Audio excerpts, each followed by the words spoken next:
Hello, Trinidad and Tobago. My name is Mark Anthony Peter, and welcome to Breakthrough. I'm here with my co-host, Mr. Sean Michael Small.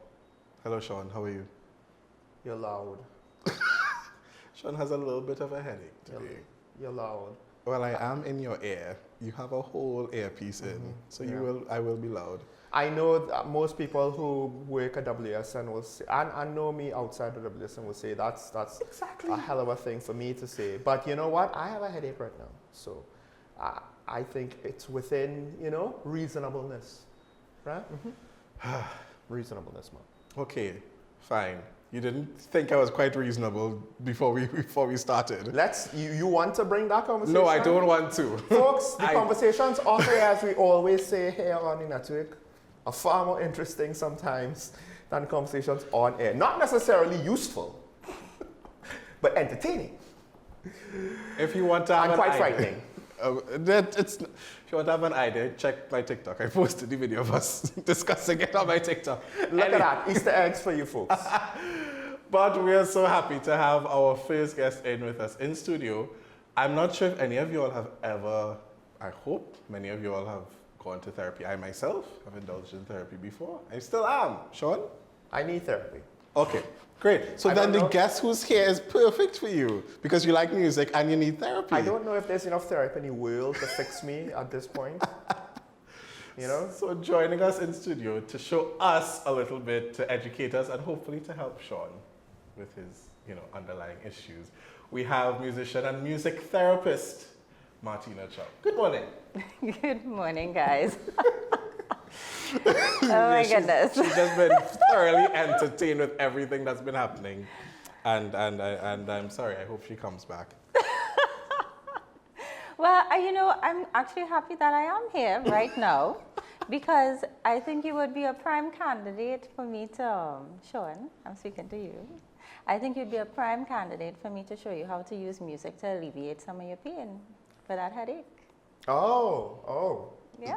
You may be a cured man after this segment. Not necessarily cured, but manage. You can manage your pain with music. And you know what? You were listening to music before we started as well. Well, that was more production, pre-production. That was not for personal. I tend to be, when at some point, I think a lot of artists, because we were talking about this earlier, music for entertainment is kind of a weird hit or miss thing at some point, So although when you get something that's really good, then you're like, oh, this is really good. Yes. But then at some point, it's like those cooking shows. Like at some point, the host has tasted so much things. What is new? With art, at some point now, you're like, you're not even looking for what's great. You're looking for what's unique and off the wall and what have you. But I mean, yes, I enjoy music. Kind of, sometimes, maybe. Kind of, sometimes, maybe. All right. Yes. We could work on that. And he's a great singer too. He doesn't want to admit it. But I'm an okay amateur singer. Okay. All right. He's a great we say this on a show that showcases professional musicians. I've never been paid for this. for my singing. Wow.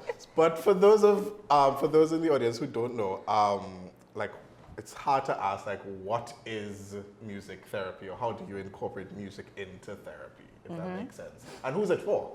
Right. So I'll give you the full book definition of what it is, right? It is the use of music using evidence-based approaches to achieve clinical goals within a therapeutic relationship. Okay. So Trini slang, let me break it down for you a little bit, right? So basically, we're using scientific things, right? We as in all the music therapists that have come before me, have formulated different approaches and activities and techniques that they have tried and tested through different scientific methods, and they've determined this works, that works, or doesn't work, as the case is. And we're working towards specific clinical goals. Now, within the therapeutic or the psychology or the psychotherapeutic or the psychiatry fields, we have various clinical goals that we work on. So we might work on motor skills, or we might work on psychosocial goals or emotional goals. We may work on speech development goals. It's very vast, right? So just like a psychologist has many different persons that they can work with and different populations, Similarly, music therapist or any other kind of creative art therapist is going to be able to work with various populations. And of course, the last part of the definition was that there must be a therapeutic relationship. So, Sean, before I was trying to highlight that you were listening to the music, it looked like it was calming you down, but maybe it wasn't. No, I was trying to like figure out because I've never heard the actual version by the original artist. Right. And I'm now listening for the first time, kind of rush listening it because it's a suggestion for a future project. And I'm just like, this song is kind of weird sounding and nowhere near as smooth as the version that I heard initially. Okay, so I mean, you were using your brain to kind of analyze it and make determinations, right? Right. And similarly, where am I going with this? So, you using your faculties to kind of assess the music, and that in itself could have some benefits, right? You're using your brain, you're using those sharp thinking skills to make your analysis. Persons who may have had like a traumatic brain injury or a stroke may not be able to do that. And music might be capable of helping them regain some of those skills that they may have lost. However, they just listening to the music, they don't know what they're doing. So it has to be within a therapeutic relationship, meaning it must be guided by the therapist or guided by the psychologist who understands all of the different ways in which to use it scientifically, right? And that's why the last part of the definition is important, the therapeutic relationship. Oh, okay. Right? Because, so just listening to the music, yeah, you might feel better, you might go down in the car, driving down south, and you're listening to music, it calming you down or keeping you awake, as the case might be, right? So it has good effects on the body, but that doesn't make it music therapy. Okay, so music therapy is, in essence, because if I say music therapy, some people may think, oh, I'm just relaxing, lying down, listening to music. Correct. No, it's very intentional. It's very a specific goal or specific objective. Exactly, intentional. I like that word. Okay. Now, I think because you gave us some examples and I wrote a few of them down, some people might think it's obvious. Emotional therapy goals with music makes sense. We could kind of understand that even though you've literally just said, well, it's not what we necessarily think it is. It's more than that. But it's still an obvious start. But motor skills, I don't know if you could just kind of explain to us, how does music therapy help with someone either developing or relearning motor skills? I assume it could be anything from walking to maybe just how to use your hand to do things like pick up, you might have a hand injury. You can't pick up a fork anymore. You need to kind of relearn that. How does music therapy help with that?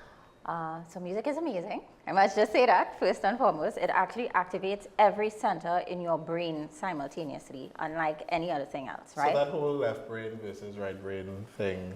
No, music activates the whole brain. Wow. The whole brain. And so because it's activating the entire brain simultaneously, it's easier to form new neural connections in order to create all of the things that we want to create with it. So let's say I have a child who has some sort of developmental delay. Let's say it's cerebral palsy. And they have a very difficult time using any of their body at all. Let's say they're both their arms and their legs, they're in a wheelchair, they can't do much, right? But the music is a motivator, right? So you're playing music, it wants to motivate, it causes them to be motivated to try. It also gives them that rhythm to help them work with. So a lot of the times having a rhythm, your body just innately responds to rhythm. Have you ever seen a parrot dance? A parrot dance? A parrot, yes, a parrot. Have you ever seen a parrot bobbing their head to music? Yes. I haven't, but... Check it out, it's on YouTube, any of the social media, right? There's a part of the brain, I forgot the name of it, but your body responds innately to rhythm. And because of that innate response, you are able to make connections a lot easier, right? So that's the second thing, and rhythm. And then, I mean, usually I have lots of pretty instruments and really engaging things to really make it very enjoyable. Okay. And so let's say it's difficult to move your arm. It's difficult for you to grasp an instrument or grasp a mallet to play an instrument.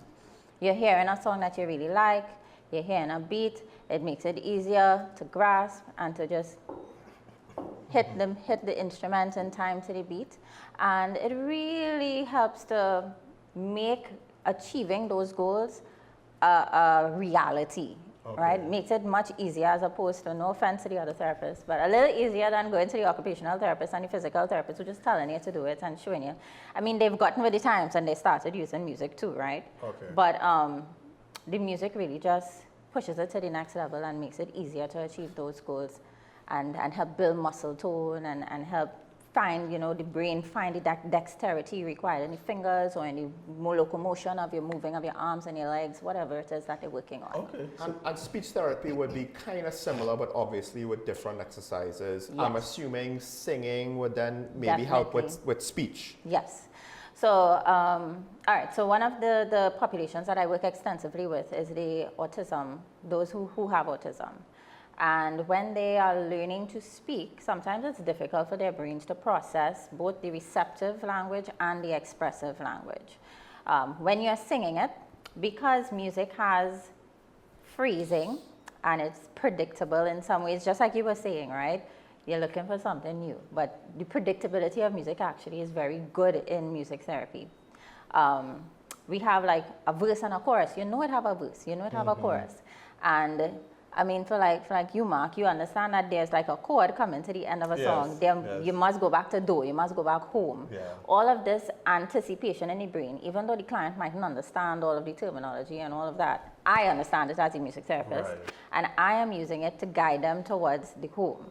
So let's say I want a child to be able to sing Twinkle, Twinkle, Little Star, which is very difficult for some of them.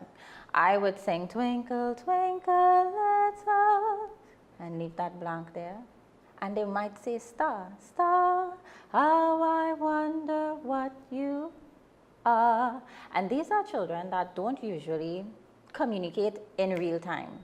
They have a very difficult time responding to questions or statements made, and they will either use echolalia to kind of just repeat exactly what you said back to you because their brain doesn't process it quickly, or they'll take it in and then they'll answer you like 2 hours after the fact, then it makes no sense because it's out of context, right? Everybody's autism is a little bit different, but the reality is their communication pattern is difficult for everybody else to kind of understand what's going on with them. And music kind of creates this space and this controlled situation where their brains, because of rhythm and because of phrasing and because of the natural way that music flows, it just allows it all to kind of fit within sequence, and their brain makes sense of it, because we're not asking them to do speech only. We're not asking them to use the oral motor skills required to develop and to produce those sounds. We're actually using the music as well. We're using the rhythm, and when you use more than one thing simultaneously, it really just explodes, right? So I've had clients come to me not speaking at the age of 4 or 3 or 4 or 5, not speaking at all. And within about 3 to 6 months, being able to say single words. I mean, parents have been in tears because these are children that don't speak at all, right? But the music has been very effective to help develop speech, to help develop motor skills, and to help with even things like emotional regulation. Imagine not being able to explain anything that you feel. How are you going to be? You're going to be angry all the time. You're going to be throwing things. Frustrated. You're going to be having tantrums, right? Because nobody really understands you. And the music therapy space offers the opportunity for many persons, whether it's a child or an adult, because I also work with the elderly who have Alzheimer's dementia, to kind of express what they cannot necessarily express verbally. And so they're able to express themselves musically, creatively, and have an opportunity to feel heard. So it's kind of like this catch-all. Again, my colleagues might say, well, she feels she is. But the reality is, I feel like if I do a lot of what they do, what everybody else does, but using music. So I do what the occupational therapist does, using music. I do what the speech therapist does, using music. I do what the psychologist does, using music. Right? So this is kind of what I do as a music therapist. Okay. So I remember, because I had to do a music therapy course in UE, and I enjoyed it, but I think one of the biggest distinctions I had to make was music therapy, because you have to do like you have to write down the clinic, you have to write down the activities, you have to have the objectives. It's almost like a lesson plan in music education, but the goals and the objectives are different. And that was one of the things that I struggled with, because then it hit me. This is not music education. Correct. You're not teaching them to play, to learn to play an instrument. You're not teaching them to read music. No. You're just using the instrument and using the music to get a specific objective, where it be, as you said, the motor skills, the emotional regulation, or all of those things. So it's really just a tool, and it makes sense because, as you started off by saying, the music, it engages the entire brain. So if somebody is just working on the motor skills just by physical activity, then you're not necessarily using the entire brain. You're only using the parts of the brain that have to do Physical with, activity. But when you're using music as the medium, then the entire brain is, and then all of those nerve endings, all of those receptors, they get developed and new ones are created. Exactly. So it finds a different pathway around. So let's say you had a stroke and there's like this dead part of your brain, literal dead part of your brain. Right. You can't use that part. But when you engage the entire brain using music, it's able to connect new pathways around that, and therefore create that new pathway to be able to regain speech, to regain some of your mobility, to do all of these things that you were once able to do, you can do it again. Okay, interesting. Now, music therapy in TNT, are there other practitioners? Are you one of the first? Or? So I am one of 5. We are very, very small community still. I mean, I've been back for 10 years now, approximately, well, 11 now. And we have been growing, but slowly and steadily. Yeah. Only 5 music therapists. There's 1 in Tobago, and then 4 of us are in Trinidad. You finish your studies abroad? Yes, so I studied at New York University. I did my Master's of Arts in Music Therapy there, and I also studied at UE, Yes. just like Mark. I did my undergraduate in music there.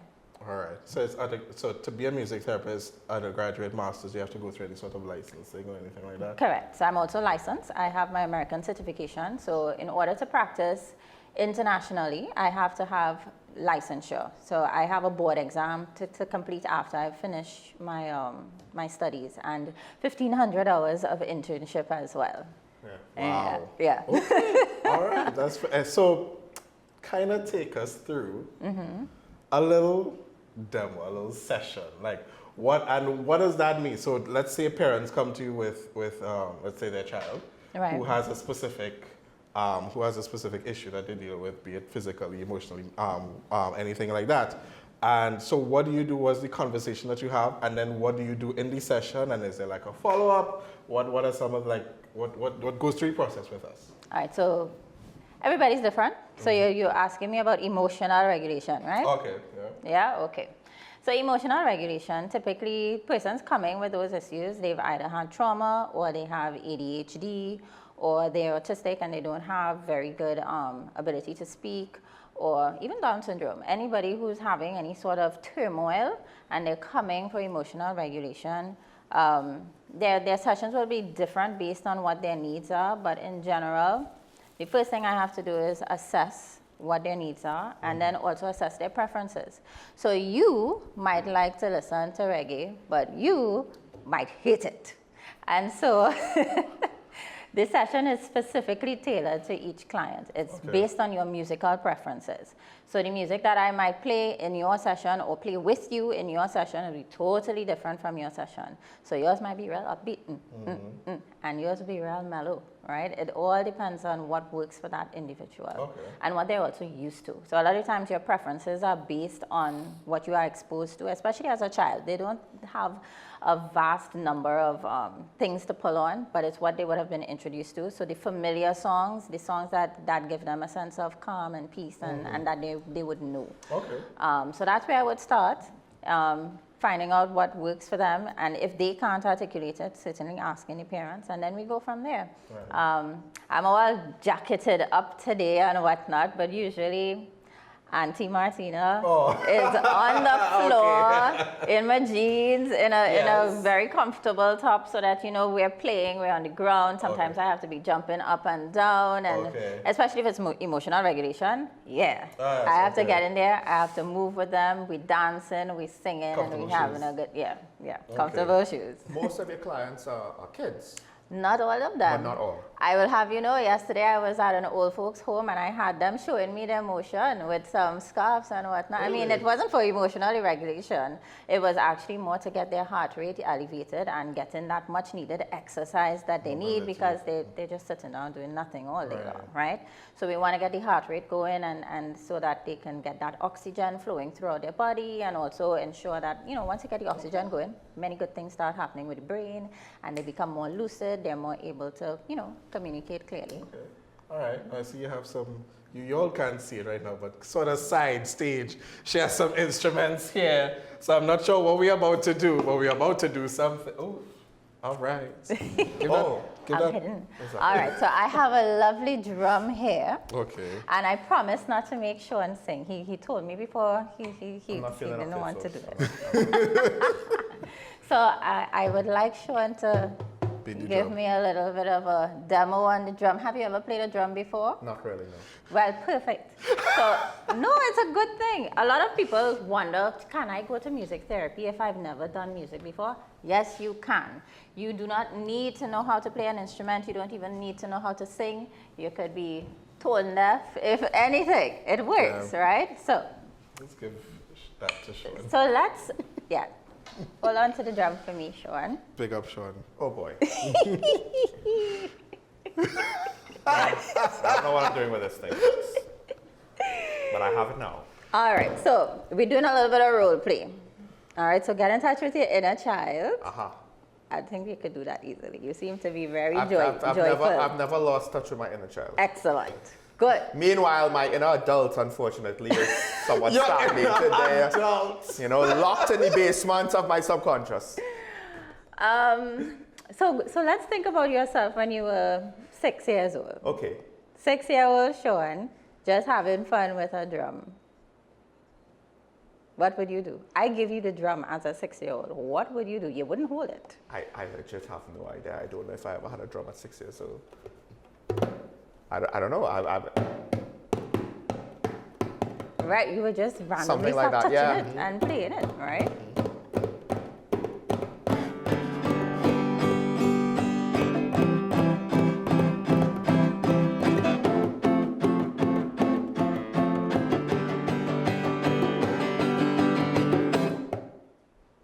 Very good.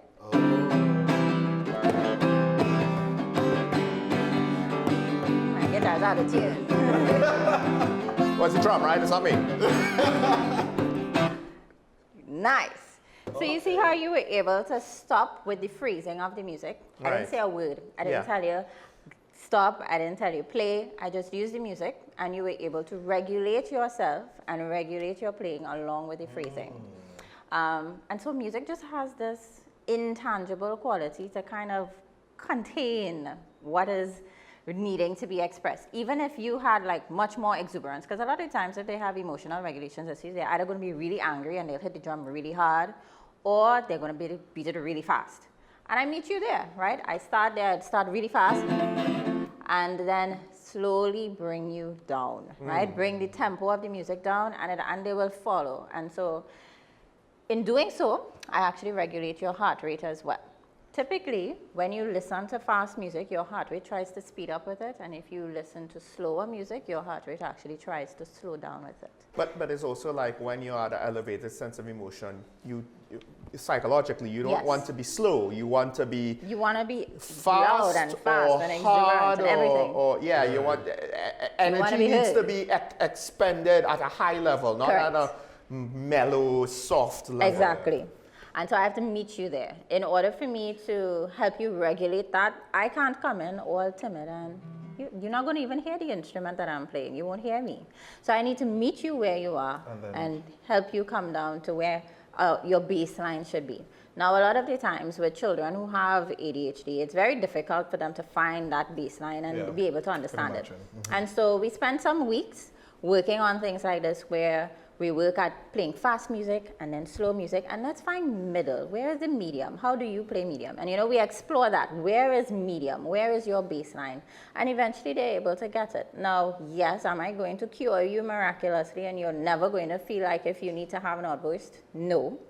But I'm going to help you have the tools to be able to cope and calm and regulate yourself when those emotions and those periods of anxiety or whatever feeling it is comes up. Okay. What else do you have for us? Hold on. Nice. Inner child, you all right? Well, is it really inner Okay. at this point? He's just so.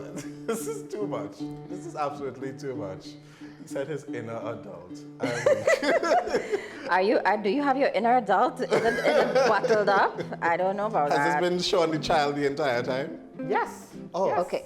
Okay. So I gave Mark something before, and he was so excited about it. I know, right? Yeah, this is definitely inner child coming out now. I didn't think he would know what it was called, but this is called a kazoo. Yes. And a kazoo is a wind instrument, but it also needs your voice to activate it. So a lot of times when I have clients who come in and they don't speak, or they're trying to regain their mobility of speech, or maybe they have some minimal paralysis on one side of their mouth and so forth, I like to use the kazoo as a means to kind of motivate them and, you know, keep them engaged. So, you know, we play little silly games on the kazoo, actually. So you guys missed him trying it for the first time, but initially he put it in his mouth and he blew, and he was like, I'm not getting anything. What's happening? You're blowing now, right? Yeah. For those who don't know, he is blowing. Right, but in order for it to make a sound, he must engage his vocal cords. So, whoop, yeah, and we can make so cool. and we can have lots of fun engaging through this kazoo, right? Okay. So is that initial reaction part of it? That when they just blow, they're like, nothing's happening. I don't understand. Yeah, I enjoy that. Yes. Wow. She looks forward to it. Wow. I enjoy your confusion. Yes. Misery, Why at your not? failure. Oh my God. Look at it. You're gonna have so much fun. And then I showed it. I'm then like, what? Okay. Yeah. Oh, so that's where it really comes in, the surprise. And Yes, I it love works. the expression when they're like, oh my goodness, I made a sound. Wow. But you may not think about it very hard right now because, I mean, physically nothing is wrong with you that I know of, right? That I know of. I don't know what's going on, Mom. There's a lot going on. Oh, gosh.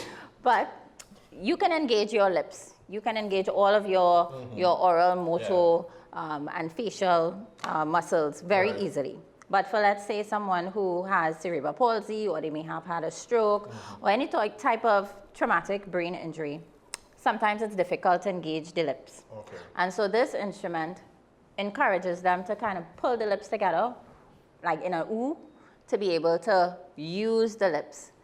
Now, if it's somebody who has autism and they don't like using their vocal cords at all, that's a whole different thing, because I will demonstrate to them that I can make a sound with it, and they're like, well, how are you doing it? I want to do it too. And then somehow they'll just find out. And then they'll figure it out. They'll be like, Eventually. oh, eventually. How to use my voice.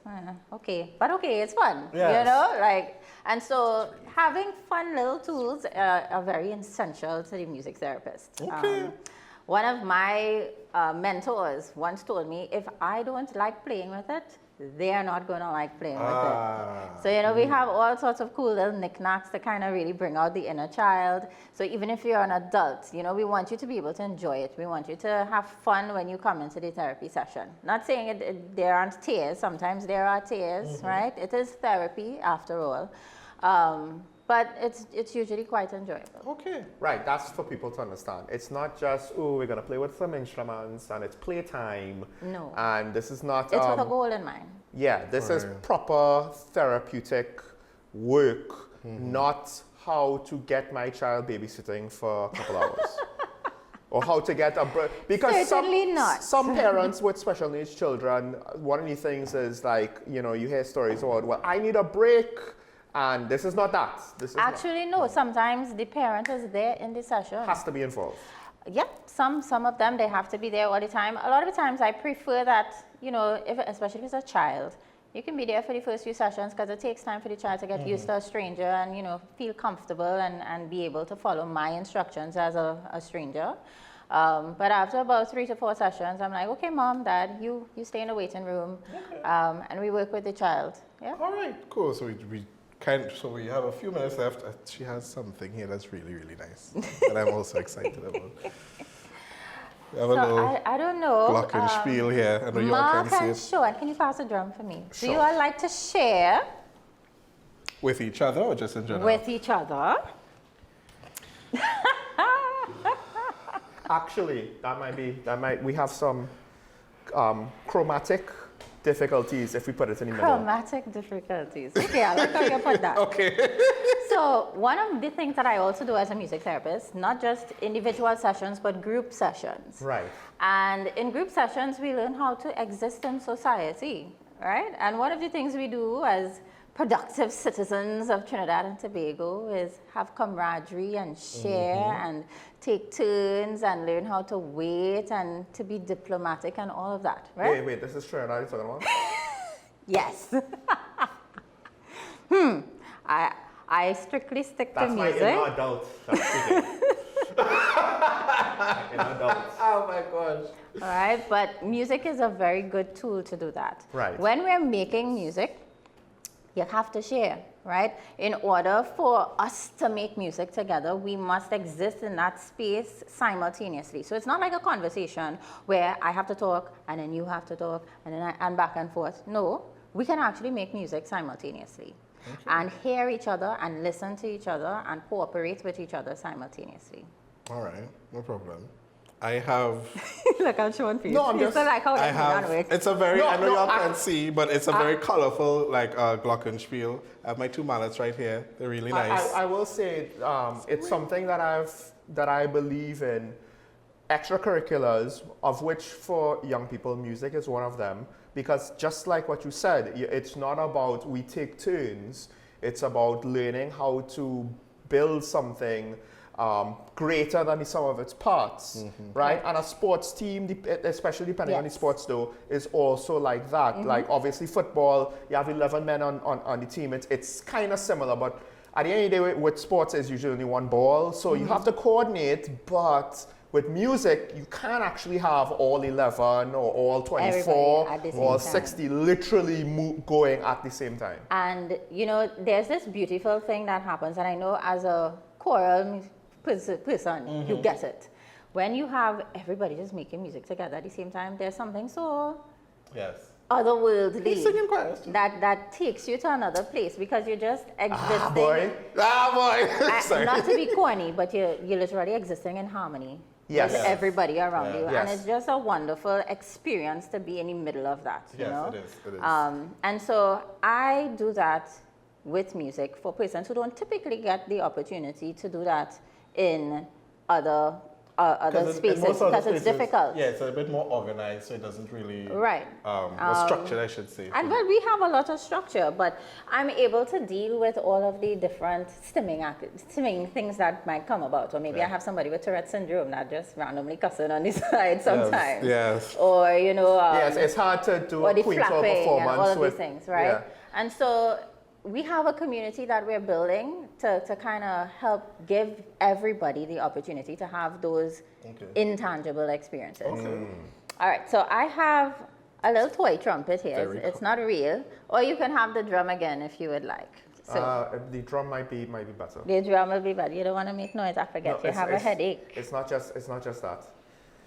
Oh boy, do you have trauma with the trumpet? No.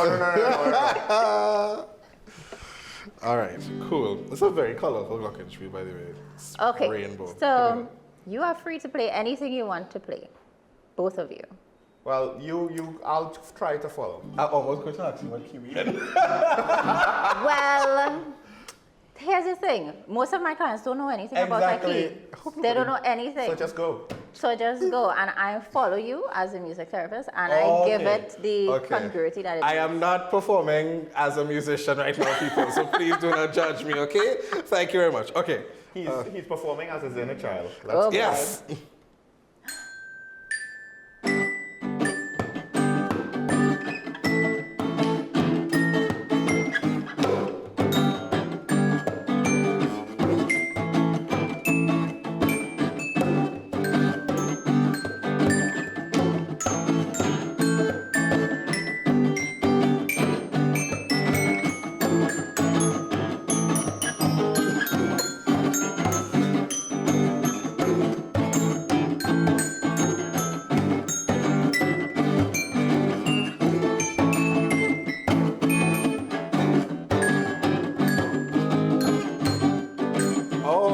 I saw what you did there.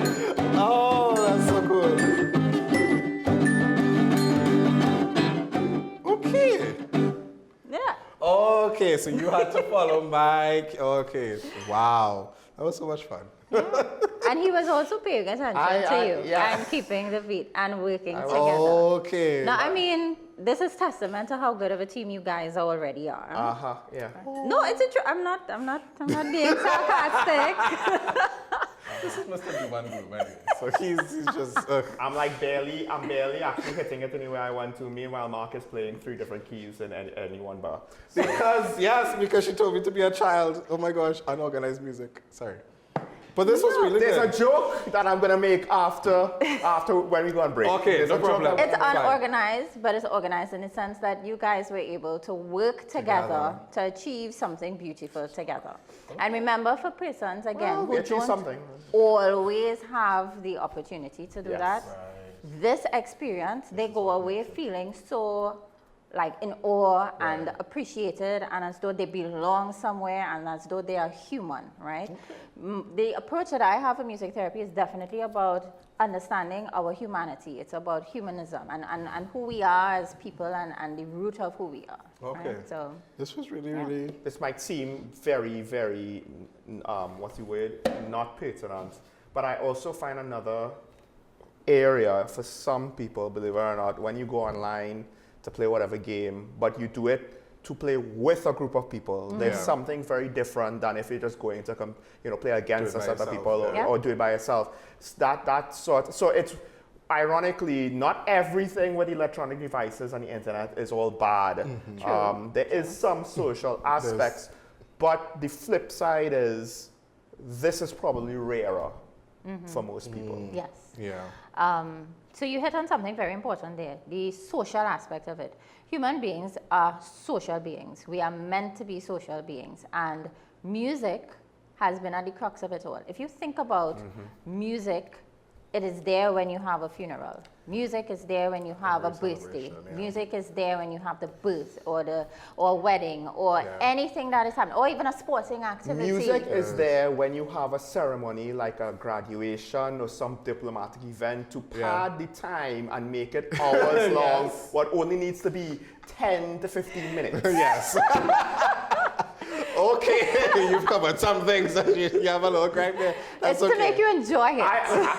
I had to wait in the wings for one CARICOM ceremony there for hours, just to be the next or one of the last I bet musical. what you was listening to made you definitely feel as though you were part of the Caribbean community. I don't know about that much. We were well side stage and we weren't. I will say there have been times where the priest has to tell me to play music until the bride reaches for the wedding. So it's running late. I'm also referencing my nephew was at a graduation ceremony. I won't say what school. Hopefully they don't hear this, but let's just say that it was hours long. Oh my. Hours and hours. It started in the morning and ended just after lunch. So yeah. Oh wow. But no, that's not a dinner. Not a dinner. There was no meal. It was literally just the ceremony being like 4 hours long. Wow. Oh. But no, that's a great point that she's making, that music is in everything that we do.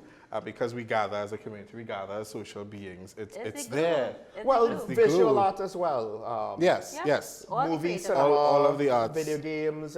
Yes. This has been so much fun. Admit it, your headache is kind of gone, right? I have other things. Okay. Has the therapy session brought up some other things that they researched? Well, I have never realized before, but I have an inner adult, so it has made me realize new things about myself. You know what? If you didn't do anything, you made sure to be aware of his inner adult. I am, Progress. Martina, thank you so much for coming this morning. Thank you for having me. It was great. I hope you enjoyed the experience. I did. And the team and I, Sean and I, we will continue to do the good work and work on things together. Don't look at me like that, please. I'm looking at your inner child right now. What does it say? Don't answer that question. Oh, gosh. Anyway, ladies and gentlemen, Trinidad and Tobago, this has been Martina Chow, musician and music therapist. Thank you so much for joining us for this first segment. We're going to take a quick break, then we'll be right back. Stay tuned.